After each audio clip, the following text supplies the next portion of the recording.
सूर्य उदय से ठीक पूर्व रात्रि तनिक अधिक गहरी और गाढ़ी हो जाती है। इसी प्रकार एक नए प्रारंभ से पूर्व मन पर, सोच पर, विचारों पर अंधकार छा जाता है। मानव मन जो ठहरा, दुविधा आ ही जाती है। क्या आगे जो होगा वो शुभ होगा? क्या जीवन में जो हम पीछे छोड़ आए हैं वो कहीं भूल तो नहीं?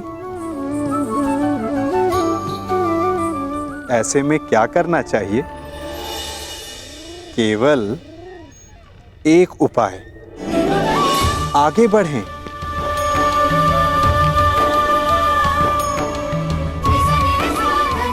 क्योंकि आगे बढ़ने के लिए हमें अपने पांव से उस धरा को ढकेलना पड़ता है जिस पर हम खड़े हैं।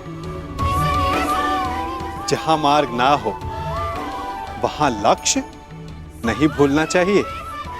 बस एक नया मार्ग बनाने का परिश्रम करना चाहिए। क्योंकि नया मार्ग बना तो लक्ष्य मिलेगा ही, और यदि लक्ष्य नव निर्माण का हुआ तो मार्ग भी बनेगा। माता का कर्तव्य संतान के साथ रहने में नहीं, अपितु उन्हें अपनी आंचल की छाव से मुक्त कर देना, ताकि वो अपना व्यक्तित्व स्वयं गढ़े। कदाचित विभाजन के माध्यम से अगर नियति ने मुझे संदेश दिया जो मुझे स्वीकार है,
क्या है पितामह?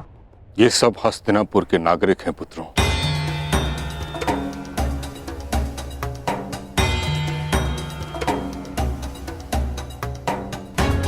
जो तुम्हारे साथ खांडव प्रस्थ में बसने की इच्छुक हैं।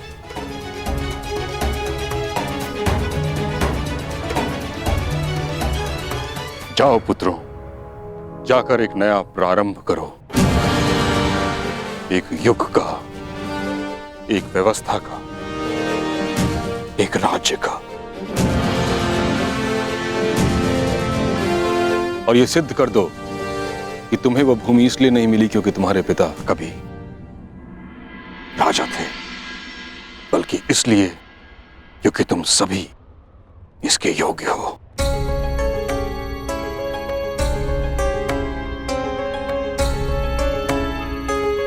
आयुष्मान भव।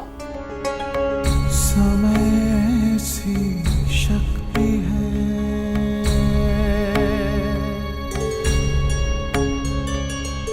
सभी समय से हारे,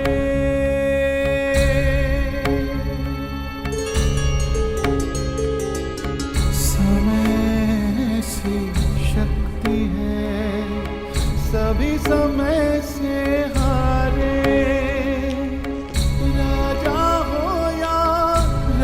सभी बनते रहे बेचारे।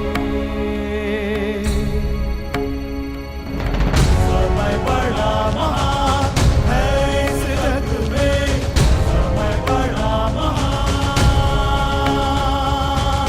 समय बड़ा महान है इस जग में, समय बड़ा महान।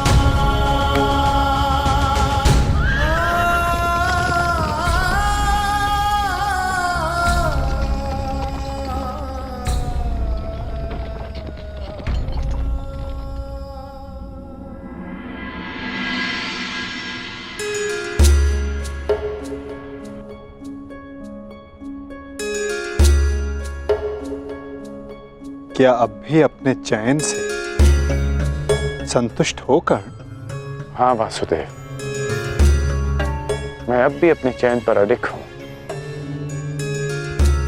क्योंकि इस समय मेरे मित्र को मेरी सबसे अधिक आवश्यकता है।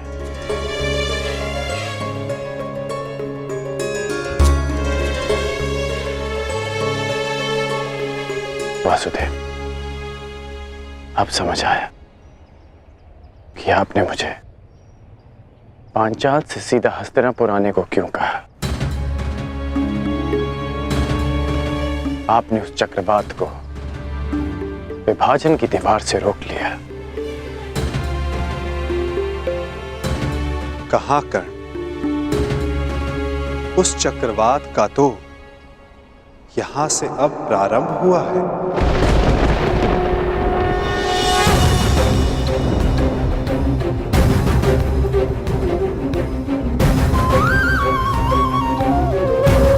अर्थात ये सब आपकी योजना है।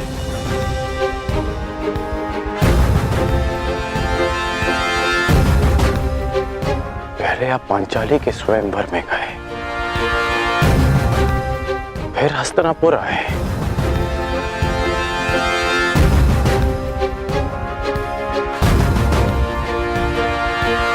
आपकी वास्तविक योजना क्या है? क्या छिपा है इस मधुर मुस्कान के पीछे? क्या चाहते हैं आप वासुदेव? मैं तो केवल तुम्हें अपने पक्ष में चाहता हूं कर्ण। मैं तो आप ही के पक्ष में हूं वासुदेव,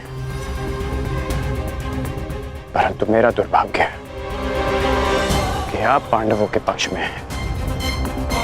आपने उनका चयन किया। एक बहुत ही बुद्धिमान ज्ञानी पुरुष ने मुझसे कहा था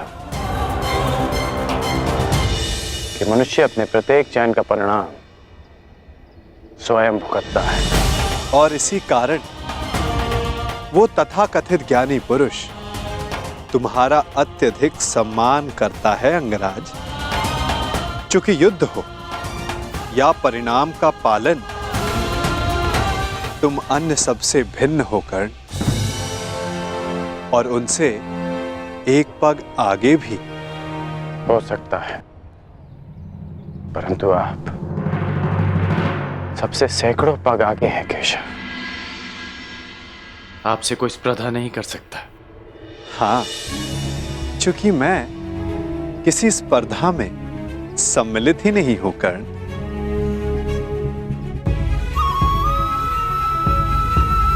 अब मुझे जाना होगा, परंतु न जाने क्यों मुझे यह आभास हो रहा है कि हमारी भेंट शीघ्र होने वाली है।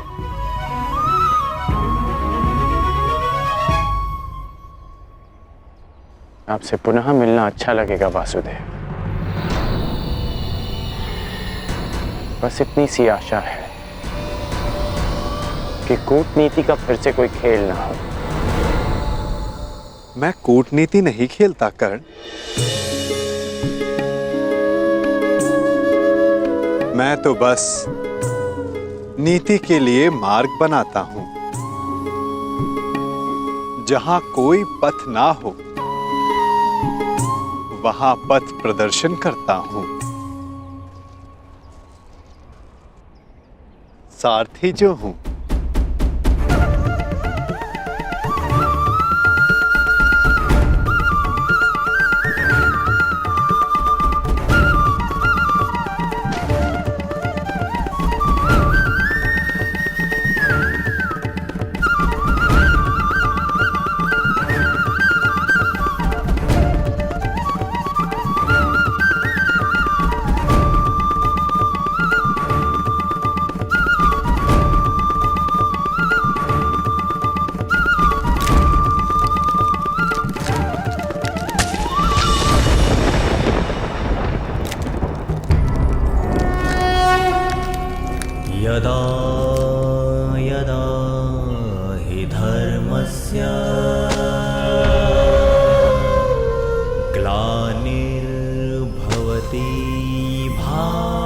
और मार्ग में जो बाधाएं आती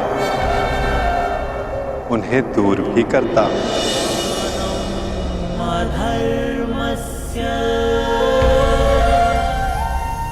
तदात्मानं सृजाम्यहम्।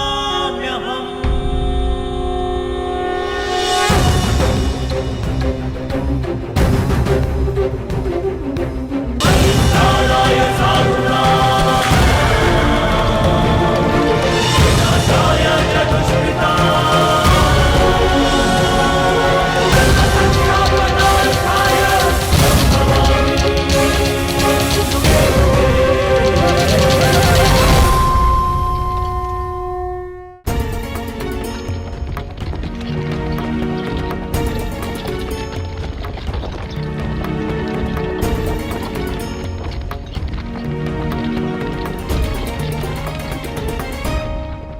आर्य युधिष्ठिर इतने चिंतित क्यों हैं? पांचाली, माता की संध्या आरती का समय है और भ्राता युधिष्ठिर माता के लिए प्रतिदिन पुष्प लाया करते थे। बस यही चिंता है अब कि माता के लिए पुष्प उनका कौन सा पुत्र लेकर आएगा।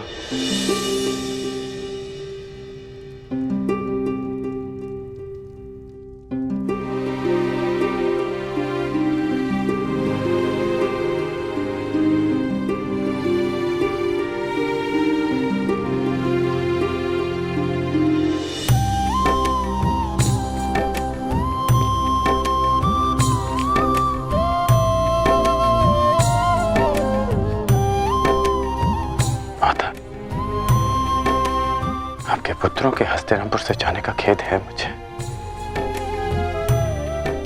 मैं एक माता की आंचल की रिक्तता नहीं भर सकता, परंतु उसके संध्या आरती की एक छोटी सी आवश्यकता अवश्य पूर्ण कर सकता।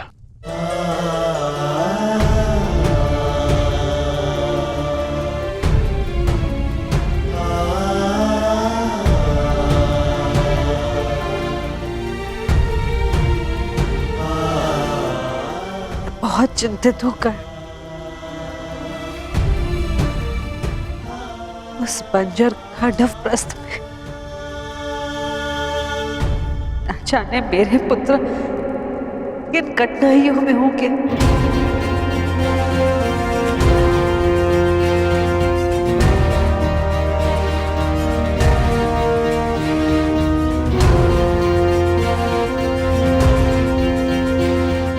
परंतु इस बात की मुझे कोई चिंता नहीं, क्योंकि मैं जानता हूं कि सहायता उनसे अधिक दूर नहीं।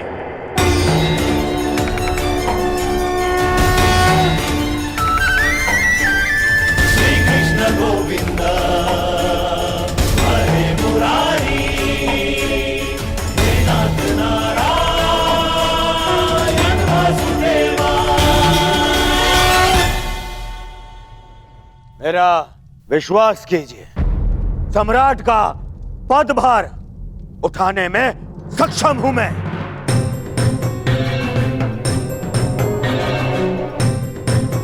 यदि ताछरी अपनी अनुमति और आशीर्वाद दे तो मुझे कोई आपत्ति नहीं पुत्र।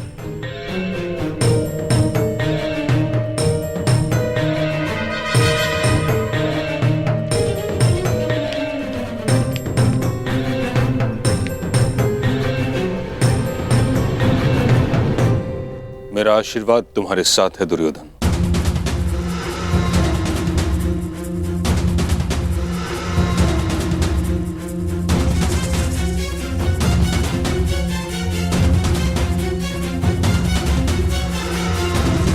किंतु मेरी अनुमति नहीं।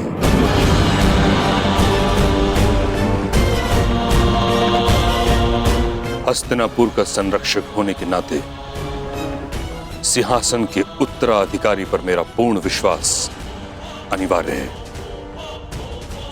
और तुमने अब तक ऐसा कुछ किया नहीं है दुर्योधन, जिस कारण तुम इस पद के योग्य माने जाओ। तो आज्ञा दीजिए महामहिम। मैं अपने मित्र दुर्योधन के लिए दिग्विजय करना चाहता हूं। कदाचित तुमने ठीक से सुना नहीं कर्ण, मैंने क्या कहा?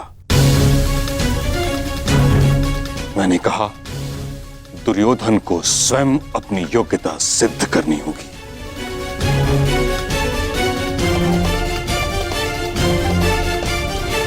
सम्राट बनने के लिए योग्यता का अर्थ केवल रण विजय प्राप्त करना नहीं, शान प्रबंधन भी है।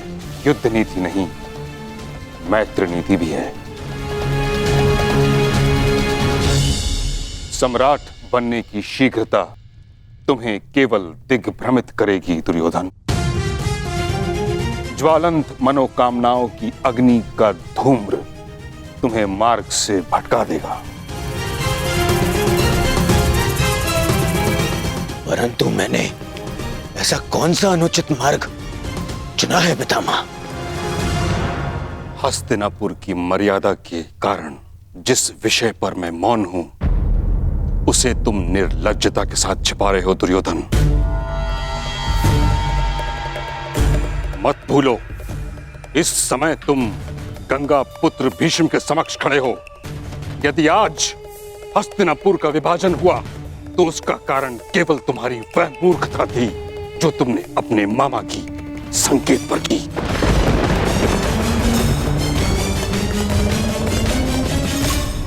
लक्ष्य ग्रह की अग्नि में हस्तिनापुर को जलते हुए नहीं देख सकता था मैं।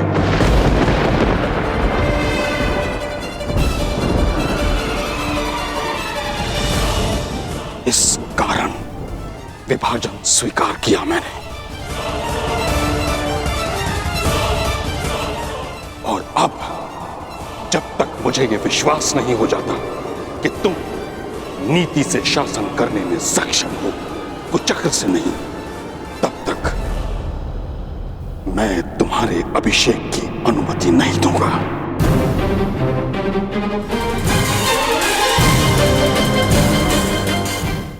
जब तक मुझे यह विश्वास नहीं हो जाता कि तुम नीति से शासन करने में सक्षम हो, कुचक्र से नहीं, तब तक मैं तुम्हारे अभिषेक की अनुमति नहीं दूंगा। परंतु पितामह। दुर्योधन, अभी तुम इतने बड़े नहीं हुए कि गंगा पुत्र के सुझाव का विरोध करो, समझे? महामहिम,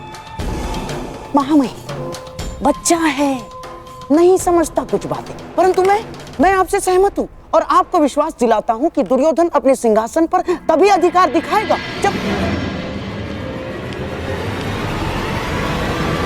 जब वो आपकी परीक्षा की कसौटी पर खरा उतरेगा महामहिम।